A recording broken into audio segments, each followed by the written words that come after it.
Все, вырулили с дачи на хорошую дорогу. Ой, ребята, вчера, короче, вечером ездили девчонка Юля с Викулей. Ну, посидели там, по делам ездили. Арбузиком они нас угостили. Пообедали там у них. Вот. Домой приехали вечерком. Викуля скидывает мне фотографии, сначала скидывает. На руках: бабушка, что это у меня такое? На руке там под локотком такой, как комар укусил, но вот большой вот такой вот, да, отек такой под локотком.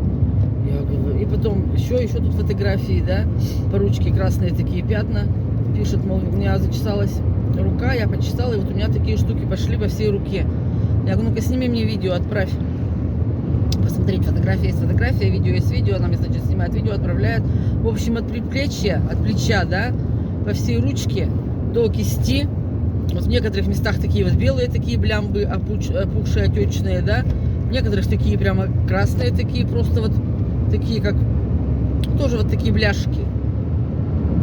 Я говорю, что такое? Ты, бабушка, ты не знаешь, что это такое? Спрашивает она у меня. Я говорю, Вика, это аллергия. Это аллергия у тебя на что-то? Я говорю, что ты кушала? Она говорит, вот ничего там, ну, обедали суп, да что там борщ наела? Ну, арбуз, говорит. А по телевизору-то показывают. Арбузом-то отравились. Арбузом, не арбузом, еще не доказано, но грешили-то на арбуз. Бабушка, умерли сыночка и внучке 15 лет. Бабушке там не знаю сколько. А мать в тяжелом состоянии лежит в реанимации. Может, уж тоже умерла, не знаю, я не смотрела телевизор-то. Вот. Я, господи, думаю, говорю, есть у вас что-то от аллергии? Ты, говорю, Юля, посмотри, говорю, супрастин или что-то. Посмотрели, ничего нет. Я говорю, беги в аптеку, времени было 8 часов 9 вечера. Говорю, беги в аптеку за супрастином, сразу 2 таблетки, говорю ей. Да еще, говорю, спроси в аптеке, может, что-то посоветуют. Вот. Ну, она быстренько сбегала в аптеку, 2 таблетки выпили. Я говорю, смотрите, выглядывайте, чтобы не пошло дальше. Там за 3 часа люди-то скончались, за 3 часа не стало людей. Там еще, по-моему, кто-то умер из соседей. Ну, не могут до сих пор, там расследование идет, следственный комитет ведет. Видели, что попрыскали там. Ну, кто смотрит телевизор, так что рассказывают-то? Попрыскали там в магните, с магнита все началось, там тараканов морили. Брызгали ядохимикатами, продукты были не убраны. Может, от этого, может, не от этого. Но главное, самое интересное, 3 квартиры, квартира над квартирой, там или в 3 квартирах вот это отравление-то произошло. Не где-то вот что-то, и главное, 2 квартиры ели арбуз, а 3-я квартира арбуз не ела. Вот я-то с этого арбуза думаю, господи, ну все как бы поели этот арбуз, ну я немножко там 3 кусочка буквально съела. Вот. Ну, говорю, поглядывайте, чтобы дальше не пошло. Ведь аллергия страшна тем, что ведь может быть начаться отек квинки, носоглотка может и течь, это очень страшно. Всегда уж надо держать антигистаминные препараты дома. Супрастин не так уж он дорого и стоит, копейки там. Ну ладно, выпили сегодня утром, конечно, мне уже не спя. С вечера я уже, значит, все, я уже уснуть не могу. У меня голова заболела, я уже то все 5-10, сердце у меня прихватило, чувствую все. В груди заломило, между лопаток отдает. Ну, я знаю, как болит сердце. У меня мама от сердца умерла, бабушка умерла от сердца, обширный инфаркт. Мама от сердца, обширный инфаркт. Вот, и у меня тоже, я научусь сердцем, думаю, что это, поэтому...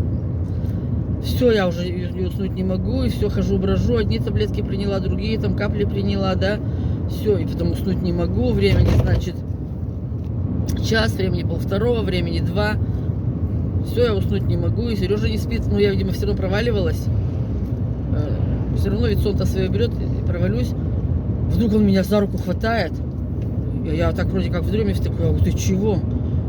Он говорит, только что храпела, и вдруг... Тишина, и не дышишь. Тишина, и не дышишь. Такой схватил меня за руку, я такая вскочила. Господи, думаю, тут еще меня пугает среди ночи. Сел такой на кровать. Я на кухню, он за мной. Ты куда? Ты чего? Тебе плохо? И вот мы с ним полночи сегодня бродили, как этот самый падда подошел друг за другом.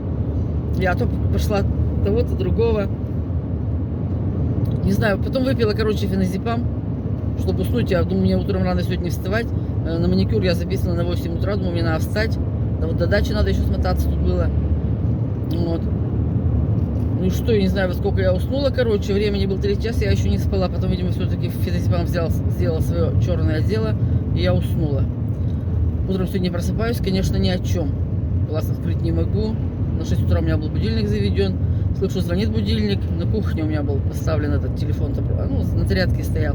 Слышу, звонит будильник, и Сережа отключить не знает как. Ой, так я не знаю, как отключить, то с ним вставать надо. Ну, давай девчонкам сразу звонить, знаю, что Юля встает рано. Давай сразу же 6:30 звонить им. Ну, без 6:30, там минут, наверное, 20 было. Знаю, что она встает в 6 раньше.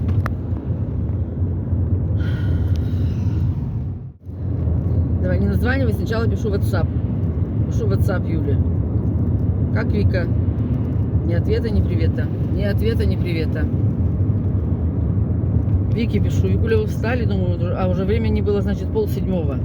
Я начала звонить, наверное, а 6, наверное, утра я стала звонить. Да, времени 6:30. Знаю, что Вика 6:30 уже встает. Вике пишу. Вика, вы встали? Ни ответа, ни привета. Я давай звонить. Юле на телефон, Вике на телефон, на рабочий телефон.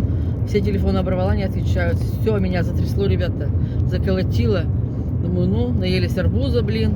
Ё-моё, думаю, ну еще вот до 7 подожду, да. Если уже не дозвонимся, думаю, все, надо уже какой тут мне маникюр, надо, короче, ехать к ним. Все, уже трясучка меня, давление поднялось 165, меряю давление, думаю, Сережка, да хватит тебе уже, типа, нагнетать. Я говорю, ну, что, не беру трубку-то обычно. Юля всегда встает рано, смотрю, уже в интернет зашла, там вижу, что заходила, да. Тут ни в интернете, не отвечает, ни в WhatsApp, нигде, да. Боже мой, ну давай собираться, сгребаться, да, времени, значит, без скольки-то минут 7. Юля звонит. Я говорю, так вы что, обалдели, что ли? Так чего, мы только встаем, типа, это самое, я говорю, так вы-то только встаете, я Вику будила, вот, ходила, Вику будила. Я-то встала рано, мол, и не вижу, ну не заходит в интернет тоже, встала, да тоже, то, вроде туда-сюда тоже, что сразу в интернет бежать. Я говорю, чуть с ума меня не свели. Вчера, говорят, ночью не уснула, не спала. Сегодня с утра, говорю, мне... Ой, короче, ребята, такая встряска мне с вечера, со вчерашнего до сегодняшнего утра. Ой, глупые мы матери. Говорю, я такая вот переживчивая. Чуть маленько, все. Ну, Юля такая же точно.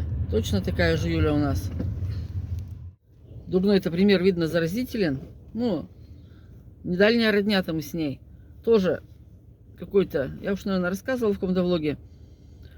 На даче ему, а что телефон брошен? У меня то ли на зарядке стоял. Обычно я стараюсь телефон все равно выносить на улицу, чтобы слышать, что звонит. Мало ли чего. И у Сережи телефон в доме.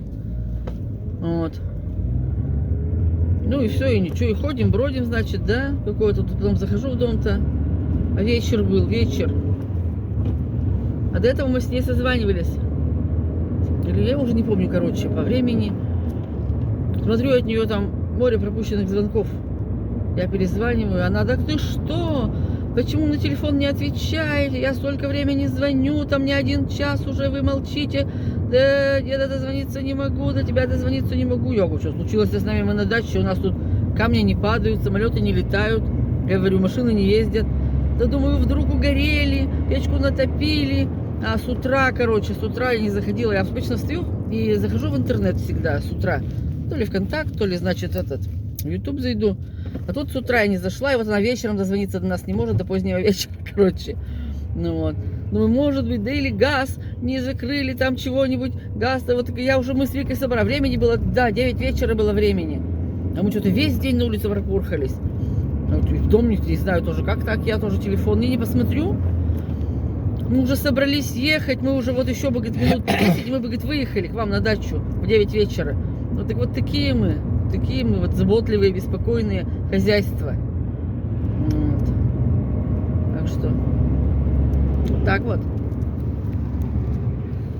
Прошло какое-то время на даче мы опять, значит, ну телефон, что опять там у меня, опять целый день лежит, что-то я не позвонила тоже и не видела, значит, да, вечерком-то прихожу, опять смотрю звонки от Юли, такая, перезваниваю она мне, ты что, опять за старое взялась? Я такая, в смысле? Что за старое? Почему опять дозвониться не могу? Почему не звонишь? Так теперь вот мы даже на даче. Я пишу, значит, смс-ку. Мы в баню пошли мыться, чтобы не теряла. Она пишет ок. Я вышла из бани, вышли. Мы вышли из бани. Она пишет ок. Что мы в бане не угорели, мы вышли. Теперь вот так вот думаю. На самом деле, потому что вот я знаю по себе, как это дозвониться в другой раз. Не можешь, так ведь всякая дурь в голову-то идет. Хорошая это ведь не идет в голову. Что там, пробка, что ли? Светофор. Всякая дурь лезет, короче. Так что вот, ребята, берегите своих близких. Предупреждайте, звоните, сказывайтесь, где вы, что, почем. Потому что вот... Я думаю, что в основном все так друг о друге переживают, родственники. Не может так быть, чтоб... Ну, есть такие, которые, конечно, не общаются, семьи есть. Вот и в нашем колхозе есть такое. Так что... Пробочки стоим.